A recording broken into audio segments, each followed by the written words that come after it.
नमस्कार, स्वागत है आपका इंडिया न्यूज बिजनेस पर और मैं हूं आपके साथ दीक्षा राठौर। आइए नजर डालते हैं आज की टॉप 10 खबरों की ओर। बुलियन मार्केट में लगातार तेजी जारी है। मिडिल ईस्ट में तनाव से सेफ इन्वेस्टमेंट की मांग बढ़ी है। इस वजह से सोने और चांदी में उछाल है। इसके अलावा फेड मिनट्स में ब्याज दरों को कम करने को लेकर संकेत मिले हैं, जिसके मुताबिक दरों में कटौती की जल्दबाजी नहीं है।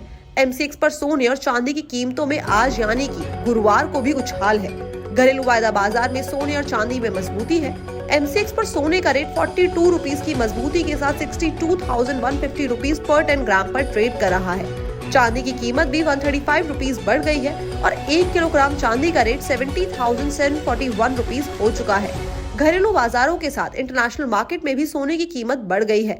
कॉमेक्स पर सोने का रेट $2,037 पर आउंस पर ट्रेड कर रहा है। चांदी की कीमत भी 23 रुपीज पर आउंस के करीब पहुंच गई है। इजराइल और हमास के बीच जारी तनाव से सेफ इन्वेस्टमेंट की मांग बढ़ रही है। ICICI बैंक ने अपने सभी कस्टमर्स को एक नए UPI ऐप स्कैम के बारे में जानकारी दी। ये जानकारी स्पेशली उन कस्टमर्स के लिए है जो कि नेट बैंकिंग या फिर डिफरेंट UPI पेमेंट ऑप्शंस का यूज करते हैं। बैंक ने अपने सभी कस्टमर्स को एक मेल भेजा है। मेल में बैंक ने बताया कि जो साइबर क्राइम करने वाले लोग हैं वो SMS फॉरवर्डिंग ऐप बनाते हैं, जिनको रजिस्ट्रेशन के लिए UPI डिवाइस बाइंडिंग मैसेज को कस्टमर्स के बैंक से जुड़े मोबाइल नंबर पर भेजा जाता है। ऐसी ठगी से बचने का जो बेस्ट तरीका है वो ये है कि आप जो भी डाउटफुल मेल्स होती हैं और जो मैसेजेस होते हैं उन पे क्लिक ना करें। इसके अलावा कोई भी अननोन ऐप जो है उसको डाउनलोड ना करें। साथ ही अगर आप कोई भी UPI ऐप डाउनलोड करना चाहते हैं तो उसके लिए आप गूगल प्ले या फिर एप्पल ऐप स्टोर का ही यूज करें। एडटेक की बड़ी कंपनी बायजूस लगातार मुश्किलों से घिरती जा रही है। ब्यूरो ऑफ इमिग्रेशन से कहा गया है कि बायजूस के फाउंडर बायजूस रविंद्र के खिलाफ आउटलुक नोटिस जारी करे। सेंट्रल एजेंसी ने BOI को बायजूस के फाउंडर के खिलाफ ताज़ा LOC जारी करने के लिए इंश्योर करने को कहा था कि वो देश छोड़कर ना जाए, जिसके बाद उनके खिलाफ ED कोची ऑफिस के कहने पर 1.5 साल पहले भी LOC ऑन इंटीमेशन जारी किया गया था। बाद में इस जांच को बैंगलोर ऑफिस ट्रांसफर कर दिया गया था और इससे पहले एजुकेशन टेक्नोलॉजी कंपनी बायजूस में फाइनेंशियल टर्मोइल के बीच कंपनी के मेजर इन्वेस्टर के ग्रुप ने इसके फाउंडर बायजूस रविंद्र, उनकी पत्नी दिव्या गोकुलनाथ और उनके परिवार के मेंबर्स को हटाने के लिए फ्राइडे को एक्स्ट्रा ऑर्डिनरी जनरल मीटिंग बुलाई थी। दाता सिंह बॉर्डर और शंभू बॉर्डर पर किसानों का आंदोलन जारी है। बीते दिन बुधवार को किसान जो है वो दिल्ली में एंटर करने की कोशिश करते हैं, जिनको रोकने की वजह से किसान और पुलिस के बीच में काफी ज्यादा झड़प हो जाती है और इस दौरान पुलिस को किसानों को कंट्रोल करने के लिए उन पर आंसू गैस के गोले और रबर की गोलियां जो है वो चलानी पड़ जाती हैं।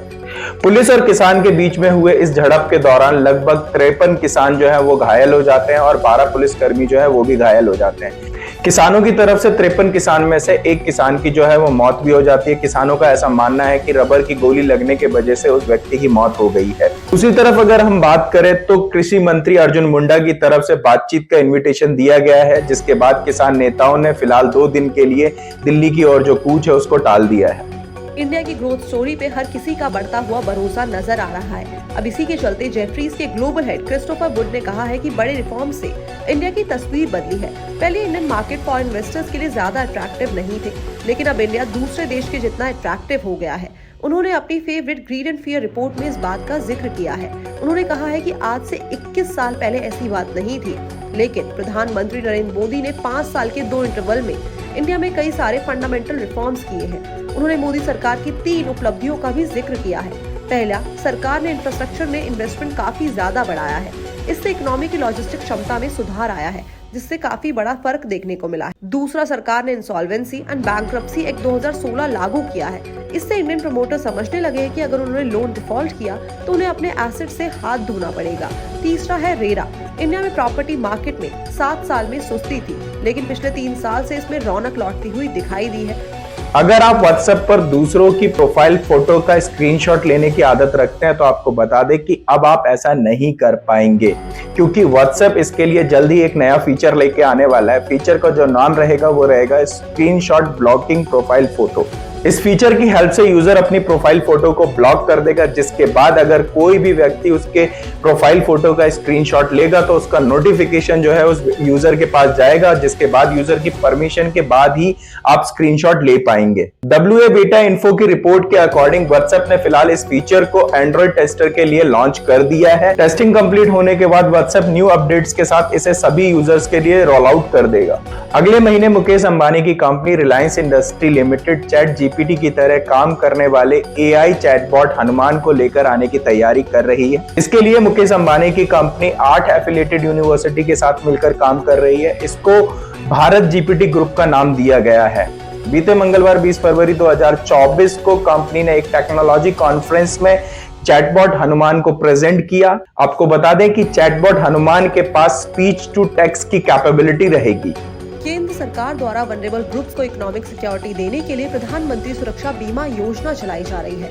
इसमें 20 रुपए सालाना यानी कि 2 रुपए महीने से भी कम के खर्च पर 2 लाख रुपए तक का लाइफ इंश्योरेंस मिलता है। एक्सीडेंट में परमानेंट डिसेबिलिटी होने जैसी सिचुएशन में 2 लाख रुपए का पेमेंट किया जाएगा और परमानेंट पार्शियल डिसेबिलिटी होने जैसी सिचुएशन में 1 लाख रुपए मिलेंगे। लेकिन एप्लीकेंट की उम्र कम से कम 18 साल होनी चाहिए। वहीं मैक्सिमम 70 साल तक के लोग इस इंश्योरेंस का बेनिफिट ले सकते हैं। अब इंश्योरेंस कवर की बात करें तो इसकी ड्यूरेशन 1 साल की है, जो कि 1 जून से 31 मई के लिए होगी। पब्लिक सेक्टर की इंश्योरेंस कंपनीज के थ्रू इस योजना के तहत इंश्योरेंस करवाया जा सकता है।